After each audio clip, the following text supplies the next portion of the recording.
మీరే ఆలోచించండి. ఏఐ వచ్చి చాలా కాలమే అవుతోంది కదా!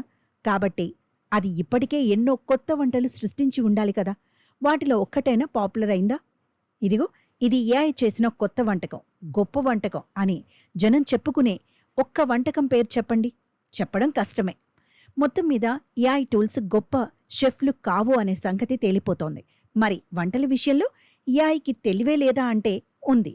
కొత్త వంటలకి కొత్త పేర్లు మాత్రం బాగా పెడుతుంది ఏఐ. రుచి గురించి మాత్రం అడగద్దు. అలాగే ఆప్టిమల్గా వంట చేయడంలో కూడా ఏఐ వల్ల ఉపయోగం ఉంటుంది. అంటే మనకి ఇంట్లో అవైలబుల్గా ఉన్న ఇంగ్రీడియంట్స్తో ఏమేం చేసుకోవచ్చో ఏఐ సలహా ఇవ్వగలదు. ఫర్ ఎగ్జాంపుల్, నా దగ్గర 4 వంకాయలు, ఒక బెండకాయ, ఒక ఉల్లిపాయ మాత్రమే ఉంది అంటే వాటన్నిటినీ కలిపి ఏం చెయ్యొచ్చో ఏఐ సలహా చెబుతుంది. అంతవరకే. అయితే ఫైనల్గా ఆ వంటకం రుచికరంగా ఉంటుందన్న గ్యారంటీ మాత్రం లేదు. అన్నట్టు ఒక్కోసారి ఏఐ వంటలు చాలా హాస్యాస్పదంగా కూడా ఉంటున్నాయి. కొన్నిసార్లు ఏఐ సజెస్ట్ చేసిన వంటకాలు చూస్తే నవ్వాలో ఏడవాలో కూడా అర్థం కాదు. ఉదాహరణకి, వంకాయ గోంగూరతో వెరైటీ కూర కావాలి అని ఒక ఏఐ టూల్ని అడిగితే ఏమందో తెలుసా?